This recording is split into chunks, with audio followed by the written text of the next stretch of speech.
নমস্কার, কেমন আছেন সবাই? ঐশীস লাইফস্টাইলে আপনাদের স্বাগত জানাই। এখন সকাল বাজে 9টা। আমরা মোটামুটি রেডি হচ্ছি।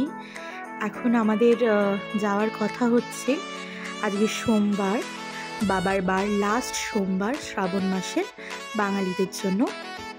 আমরা বেরোবো হচ্ছে বর্ধমানের 108টা শিব মন্দিরে বাবার মাথায় জল ঢালতে। তো তার জন্য এখানে মোটামুটি সবাই একটু একটু করে রেডি হচ্ছে। ব্যতিক্রম আমারও নেই, আমিও রেডি হয়ে গেছি। 2-3 দিন ধরে একদম ঘুম হচ্ছে না, চোখ টোক দেখে হয়তো বুঝতে পারছো চোখ ফুলে গেছে।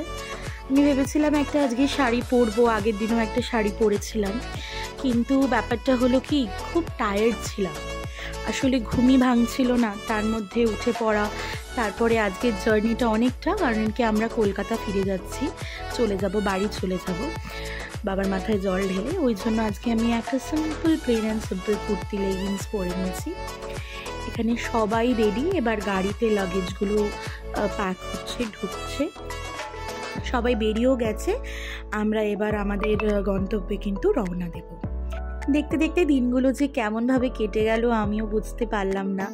আপনাদের সাথে ছোট ছোট করে ব্লগ শেয়ার করতে করতে, সবার সাথে সময় কাটাতে কাটাতে কীরকম হুট করে আমাদের সব পুরো জার্নিটাই এখানে শেষ হয়ে গেল। মনটা তো বেশ খারাপ হয়ে গেছে, কারণ কি আসার যত ইচ্ছে থাকে, যেতে কিন্তু একদম ইচ্ছে থাকে না। যেখান থেকেই হোক, যেখান থেকেই ফেরার কথা হোক, তখন কিন্তু মনটা বেশ খারাপ হয়ে যায়।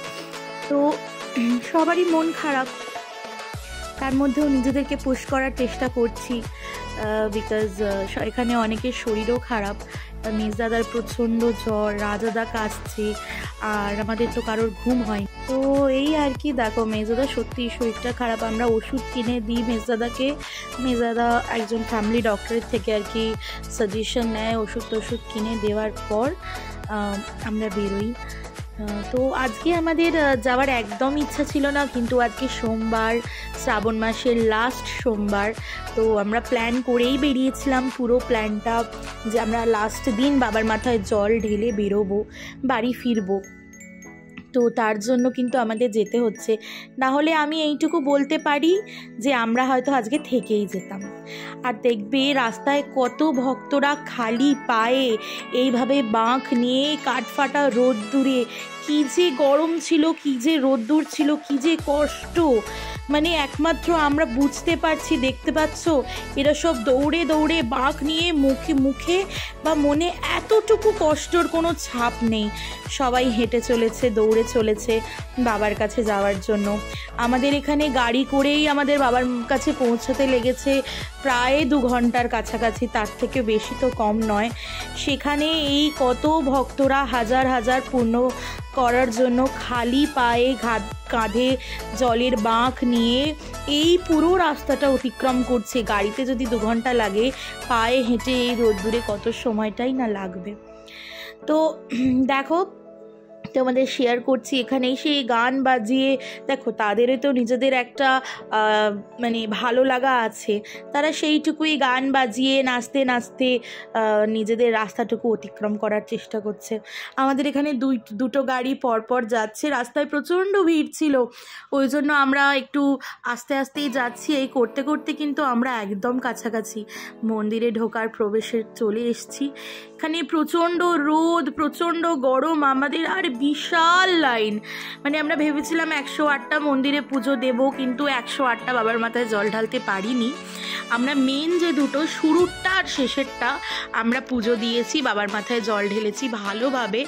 তবে প্রচণ্ড লাইনে দাঁড়িয়েছিলাম, মানে আমাকে একটু কমই কষ্ট করতে হয়েছে। দিশা, মেজদাদা এরা লাইন রেখেছিল।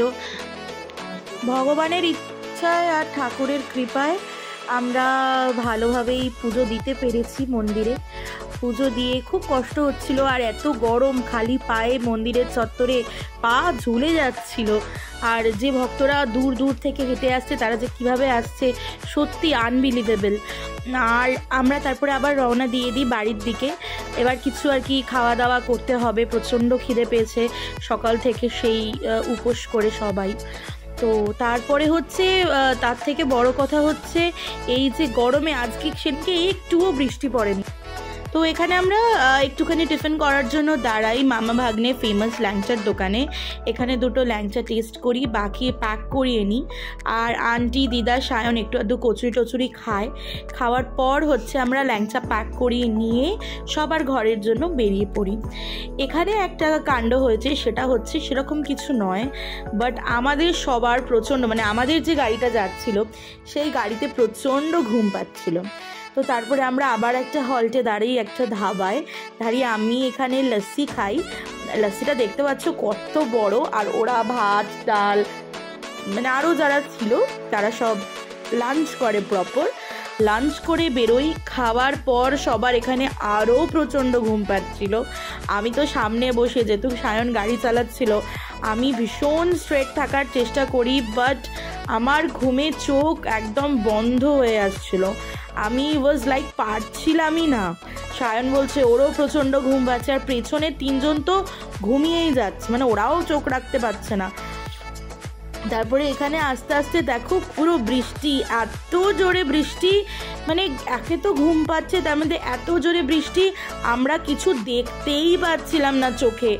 মানে ওয়াইপারও চলছে, ওয়াইপারও ঠিক করে ক্লিন হচ্ছে না, মানে এত জোর বৃষ্টি, সামনেটা পুরো ধোঁয়ার মতো হয়ে যায়। তো তখন আমরা এমার্জেন্সি যে ইন্ডিকেটর লাইট হয় গাড়ির, ওইটা অন করে আমরা তখন রাস্তা দিয়ে যাই। তারপরে আর সব থেকে বড় ব্যাপার হচ্ছে ঘুমানো যায় না। তুমি যদি কোনো মানে যিনি গাড়ি চালাচ্ছেন তার যদি পাশে তুমি বসে থাকো, তুমি যদি ঘুমোও বা পুরো গাড়ির লোক যদি ঘুমোয়, অটোমেটিকলি যে চালাচ্ছে তারও ঘুম লেগে যাওয়াটা ভীষণ স্বাভাবিক। And it's very unsafe and very very risky. তো এটা আমার হাম্বল রিকোয়েস্ট সবার কাছে, অন্তত যে সামনের সিটে কোম্পানি দেবেন যার, তারা ঘুমাবেন না প্লিজ। তো তারপরে আমি বাড়ি চলে এসে আস্তে কিছু শ্যুট হয়নি, আজকের ডিনারটা তোমাদের দেখিয়ে দিলাম, আর ডিনারটা ঝটপট করেও ফেললাম। তো এইমাত্র ডিনার করে এলাম, আজকে সকাল থেকে আস্তে কিছু খাওয়া দাওয়া হয়নি। তো ডিনার করলাম, করার পর আজকে আর আমি ফিরে কিছু শ্যুটও করতে পারিনি, বিকজ গলা প্রচণ্ড বসে গেছে অতিরিক্ত এসিতে থাকার ফলে, ঠান্ডা জল খাওয়ার ফলে অতিরিক্ত গলা বসে গেছে। আর ভীষণ টায়ার্ড, কারণ কি ব্যাক টু ব্যাক ভোরবেলা ওঠা হয়েছে, আর শরীর আর পারছে না। আমি এসে চেঞ্জ করে কোনো মতে চেঞ্জ করে ঘুমিয়ে পড়েছিলাম, উঠে জাস্ট ডিনার করলাম, আমি আবার শোবো। I have to recharged myself, ভীষণ টায়ার্ড। তো আমি জানি দুদিন ব্লগ দিইনি, তো আজকের ব্লগটা আমি অলরেডি আপলোড করতে দিয়ে দিয়েছি, রেন্ডারিং হচ্ছে। ইয়া, কিছু ভালো লাগলে লাইক কমেন্ট শেয়ার আর সাবস্ক্রাইব করতে ভুলবেন না। Take care and by.